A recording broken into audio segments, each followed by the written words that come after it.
jungle.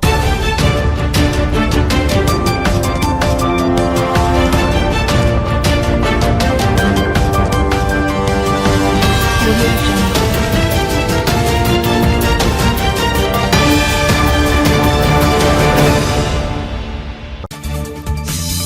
Social মিডিয়ার algorithm যেন হঠাৎ করেই এক অদ্ভুত রাজনৈতিক রহস্যকে কেন্দ্র করে বিস্ফোরিত হয়েছে।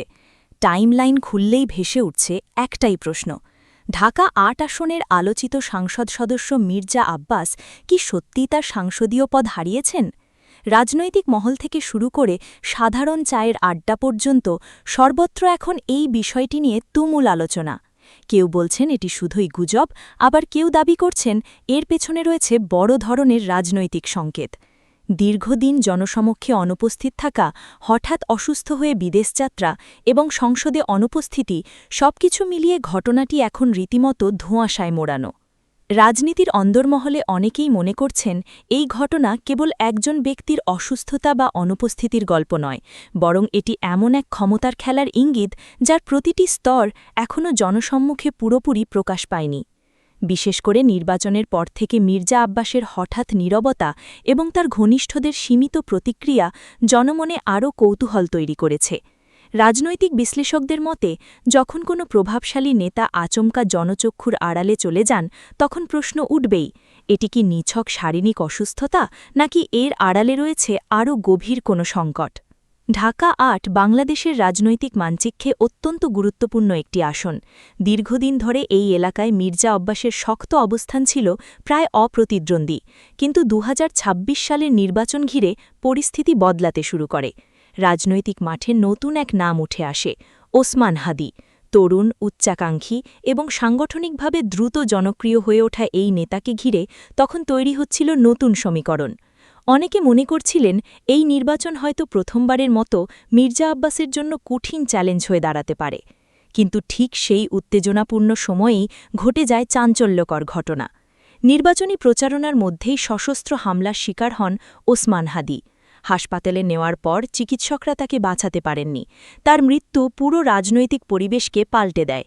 যে নির্বাচনী লড়াইটি হাড্ডাহাড্ডি হওয়ার সম্ভাবনা ছিল, সেটি মুহূর্তেই ভিন্ন রূপ নেয়। রাজনৈতিক বিশ্লেষকরা বলছেন, ওসমান হাদির মৃত্যুর পর ঢাকা ৮ আসনের সমীকরণ নাটকীয়ভাবে বদলে যায়। এরপর মূল প্রতিদ্বন্দ্বী হিসেবে আলোচনায় আসেন জাতীয় নাগরিক পার্টির যুবনেতা নাসির উদ্দিন পাটোয়ারি। তরুণদের মধ্যে তার জনপ্রিয়তা দ্রুত বাড়ছিল, ফলে রাজনৈতিক অঙ্গনে তখন নতুন প্রশ্ন ঘুরতে শুরু করে। মির্জা আব্বাসের অনুপস্থিতি কি নাসির উদ্দিন পাটোয়ারির জন্য নতুন সম্ভাবনার দরজা খুলে দিচ্ছে? সামাজিক যোগাযোগ মাধ্যমে এই তর্ক আরও তীব্র হতে থাকে। ১২ই ফেব্রুয়ারির নির্বাচনে জয়ী হওয়ার পর মির্জা আব্বাস শুধু সাংসদ সদস্যই হননি, বরং প্রধানমন্ত্রীর রাজনৈতিক উপদেষ্টা হিসেবেও গুরুত্বপূর্ণ ভূমিকা পান। সেই সময় তাকে বিভিন্ন রাজনৈতিক সভা, কর্মসূচি এবং কৌশলগত বৈঠকে সক্রিয় দেখা গেছে। তার আচরণ বা শারীরিক অবস্থায় তখন কোনো অস্বাভাবিকতা চোখে পড়েনি। কিন্তু মার্চের শুরুতেই হঠাৎ পরিস্থিতি বদলে যায়। একটি ইফতার মাহফিলে উপস্থিত অবস্থায় আচমকা অসুস্থ হয়ে পড়েন মির্জা আব্বাস।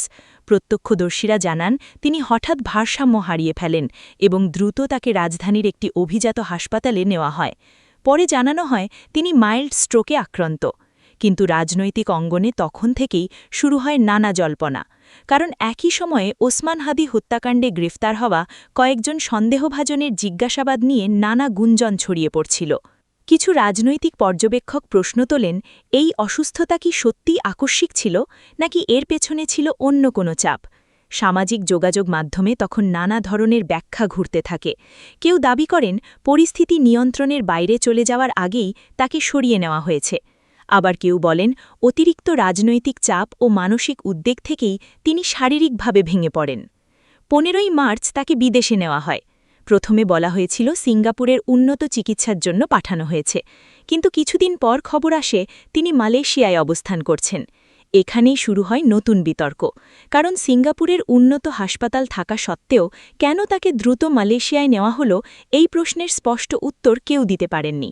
তার ঘনিষ্ঠ মহল বলছে সেখানে বিশেষ ধরনের ফিজিওথেরাপির ব্যবস্থা ছিল, কিন্তু সমালোচকরা এটিকে কেবল চিকিৎসা নয়, বরং কৌশলগত আত্মগোপন হিসেবেও দেখছেন। এই পরিস্থিতির মধ্যেই সামনে আসে সাংবিধানিক প্রশ্ন। বাংলাদেশের সংবিধানের ৬৭ অনুচ্ছেদ অনুযায়ী কোনো সাংসদ সদস্য টানা ৯০ কার্যদিবস সংসদের অনুমতি ছাড়া অনুপস্থিত থাকলে তার আসন শূন্য ঘোষণা হতে পারে।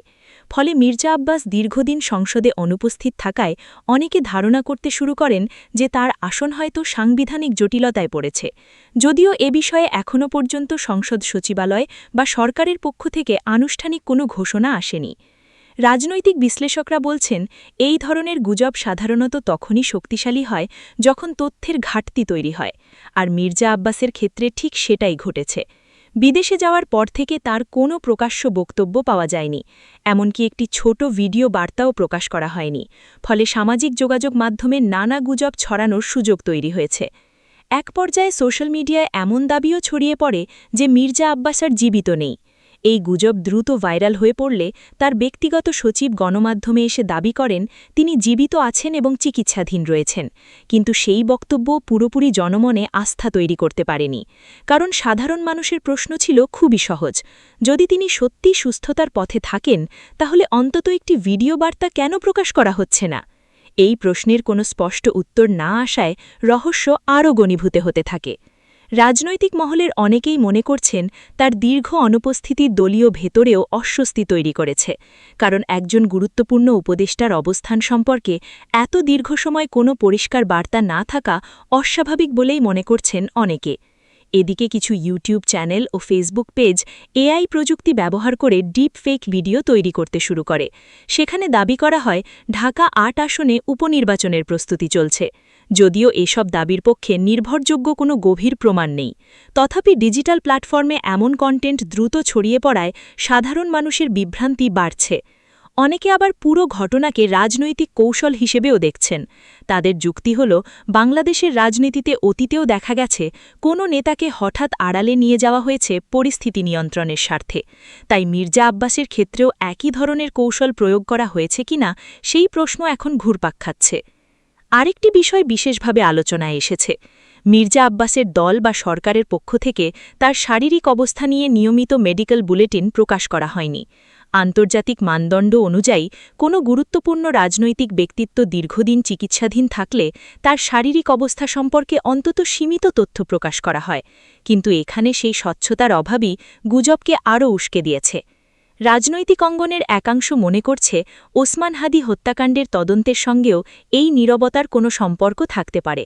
যদিও এর পক্ষে এখনও পর্যন্ত দৃশ্যমান প্রমাণ নেই, তবুও সামাজিক যোগাযোগ মাধ্যমে নানা ধরনের অপ্রকাশিত তথ্য এবং গোপন সূত্রের দাবি ঘুরে বেড়াচ্ছে, যা পরিস্থিতিকে আরও জটিল করে তুলছে।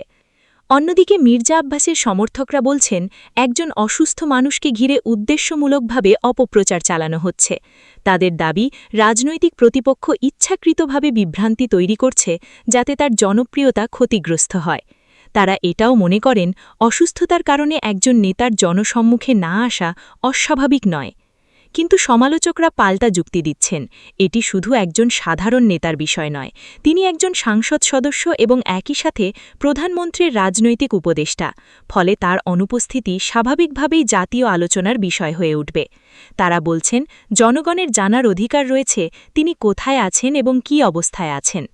এখন সবচেয়ে বড় প্রশ্ন হল, মির্জা আব্বাস কি সত্যিই সাংবিধানিক জটিলতায় পড়েছেন, নাকি এটি শুধুই সামাজিক যোগাযোগ মাধ্যমে ছড়িয়ে পড়া অতিরঞ্জিত গুজব?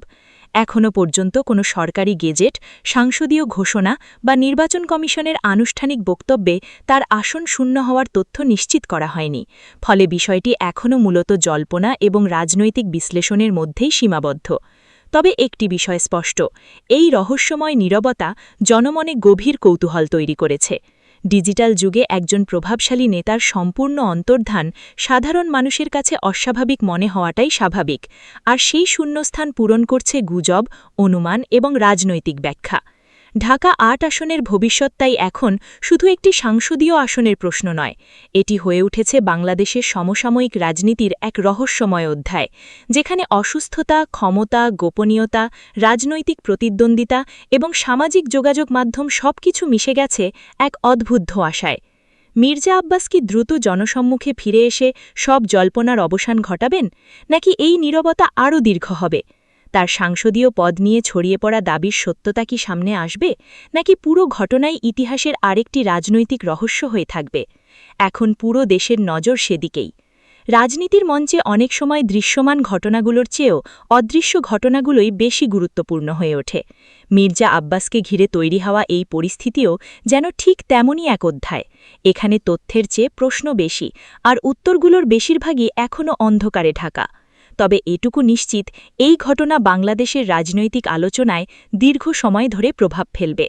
কারণ একটি বিষয় মানুষ কখনো সহজে ভুলে যায় না, ক্ষমতার খুব কাছের কেউ যখন আচমকা অদৃষ্ট হয়ে যায়, তখন রহস্য নিজেই একসময় রাজনৈতিক বাস্তবতায় পরিণত হয়।